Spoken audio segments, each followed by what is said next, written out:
Daniel Ricciardo has managed to put himself in the center of attention yet again, and it seems like the F1 world is very intimidated when it comes to him racing in Formula 1. After being seen at the Faenza factory, the home of AlphaTauri, one couldn't help but relate the bad performance of Nyck De Vries with a potential comeback of Ricciardo to where it all started, the former Toro Rosso team. However, this mission would be a hardly accomplished one, and while there is a huge possibility we'll see the Honey Badger in Formula 1 sooner rather than later, the news was more than welcomed by every sincere fan of the sport. Is Ricciardo on his way to complete a comeback to Formula 1, but not just the one that he had in mind?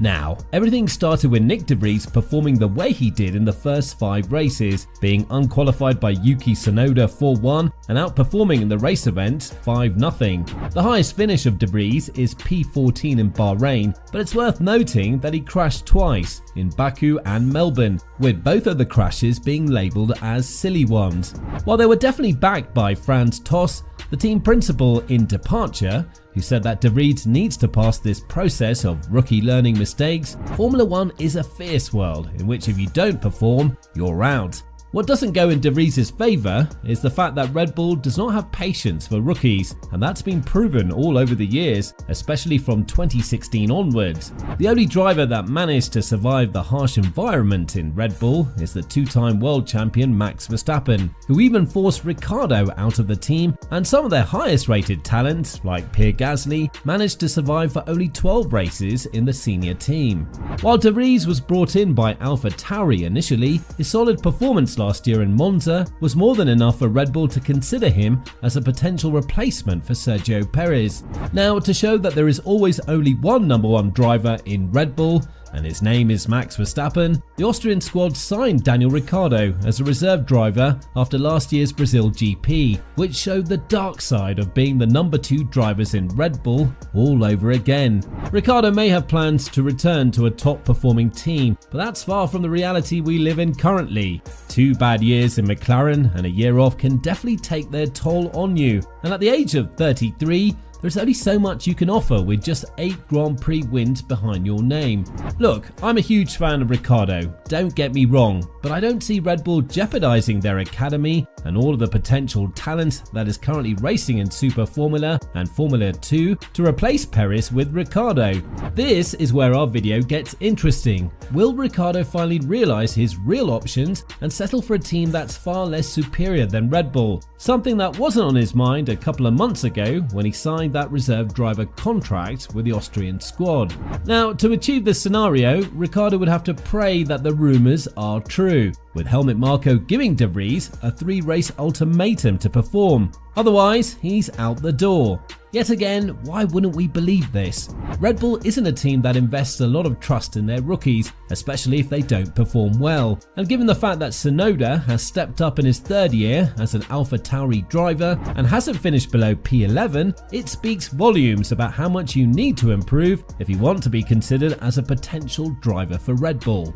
The major difference between Tsunoda and every other talented driver that had its chances with Red Bull, AlphaTauri and De Vries is the age gap. De Vries became a rookie at the age of 28, which, compared to his colleagues, is quite a lot. Yes, he did achieve what he achieved in Formula 2 and Formula E, and he did become a great single-seater competitor in these respective series. But Formula 1 is a different ground. This is a place in which if you don't perform, you'll be shown the exit door of the team, and that seems to be happening with Nyck De Vries right now. I know that's not fair that Red Bull are judging the talent after only 5 races, and I know that De Vries performing under pressure could mean 2 things. He would either become a great driver, or he would be the bearer of one of the shortest F1 careers. 8 races as a full-time driver, and 1 race as a substitute for Alex Albon last year, where everything changed for him. But that's life, and De Vries knew that before he signed for AlphaTauri. Now, why did the team choose to sign yet another driver, who by the way is a rookie at the age of 28? One of the reasons why is because Liam Lawson wasn't available at that time due to the fact he didn't have enough super license points, and Colton Herta wasn't able to obtain the super license with the exemption of the FIA. This goes to show that De Vries, although talented and on Alpine's radar as well, was the 3rd option for AlphaTauri, which only points to one fact: that they aren't too attached to him. It's not like they've bred him in their own academy. They've literally brought him from Mercedes, as everything De Vries did up until joining AlphaTauri was associated with the Silver Arrows. So would Ricciardo be the perfect replacement for De Vries if the Austrian teams decides to take this harsh step for De Vries' career? If he finally accepted the fact that Perez is doing what's supposed to be done by him, competing, there is zero to no chance that he'll take the Mexican seat, then AlphaTauri would be more than willing to sign him. Yes, Ricciardo is likely waiting for further turmoil in the Verstappen-Perez relationship, something that can definitely happen if Perez shows that he can win more races and endanger Verstappen's championship quest. But will Red Bull give up on the best teammate Verstappen has had so far? It would be a knife with two edges, and according to Ralf Schumacher, Verstappen's camp is already fed up with Perez and his competitiveness, and the Dutchman has already requested a new teammate. This may be the sole hope that Ricciardo has that Red Bull will consider bringing him back to the first driver's seat, but will the team place him, or will they go back to their conventional way of signing a young driver, giving him 10 to 15 races to prove himself, and if he fails, then trying with another one, as their pool of choices is very deep at this point.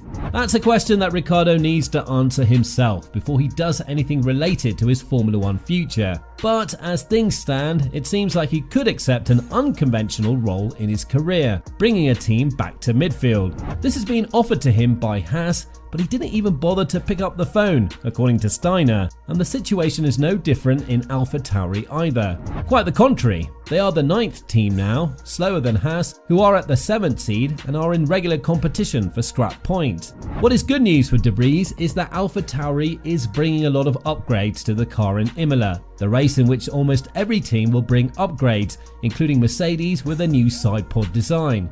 If De Vries fails to perform yet again, when the car will probably get its biggest problem solved, the drag on the main straight, then I'd hate to say it, but we've probably been fooled by De Vries' amazing one-race performance in Monza last year.